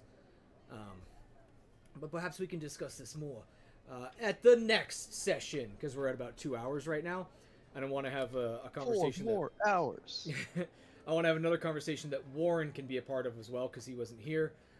I think it's hilarious that Big Nick was ready to go up and fight that thing without realizing that he never was going to have the money to do it. So he got Korg up there, like, we got this big plan.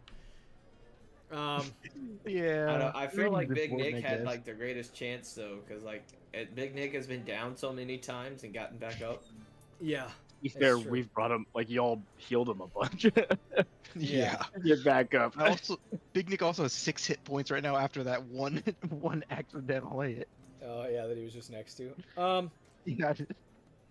So technically, you could go back and you could negotiate with the champ for, you know, because it does say that if you deal damage to the crowd, you know, it's on you to deal with it. So you can go back and yell at the champ and see if, you know, he's gonna pay you restitution. I don't think he's gonna answer you, but, so follow-up question, because Greenway's not here, but I can ask him about it as well.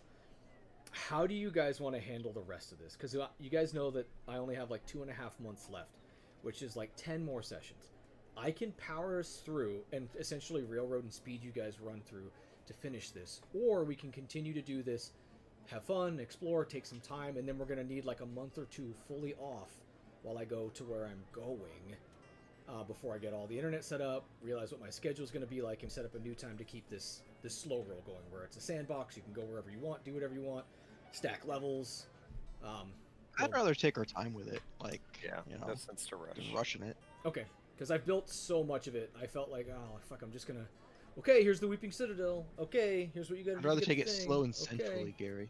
Yeah. Don't say it like that. All right, I'm fully okay with that as long as we know there's gonna be like a big down. Somebody can run a one shot in between that. I think that'd be dope, or whatever, where you guys can get a little break from my DMing and see what real DMing looks like for a little while. I don't know about that. Sultry and slow. Jesus. That's kind of what I preferred. I just want to make sure that everybody else is on board with it as well. And if you disagree, shoot me a PM and we'll take a vote. Yeah, See we're how we feel all in about agreement with the cost of 1 level up. It's fine. it. Level 20 when you get everything up and running again. Gosh, you know what? I'll allow it. You guys will level up. Till 20. You got talked me into it, Timbo. You guys get level 9. Definitely, Yes. It definitely wasn't in my notes to get you guys level 9, but Timbo talked me into it. I think I was actually going to wait until the end of next session, but you guys can have it now, just so you can rub it in Warren's face. Nobody tell him until we arrive at the He's next session, and you guys make an offhand comment like, "Man, level 9 is so dope," and then he has to like. Yeah, quickly this level would be a himself real up. test if he actually watches the vids or not. Yeah. Let's do it. Let's do Only it that us way. and Jamie will know. So, congrats on level 9, Ryu. I'm so glad you made your character level 8. Oh yeah. Enjoy level 9 as well. In between, probably not next session, but after that, I'm going to go back and scrub everybody's backstories and see how I'm going to facilitate your end game, because we're all kind of like motivations and stuff have kind of been set for you guys, and I want to keep driving that forward for you as well, so that we all have a good culminating event for your character arc. Aside from that, y'all, thanks for the quickie session. Hey, I always do a quickie for you, Gary. Oh, damn it! Ruidian was watching. He just commented on the video. He says, "I already know, nerds." Son of a bitch. Wait, I have the perfect one for this. Uh-huh. Now you're gonna get it. Balance has been kept.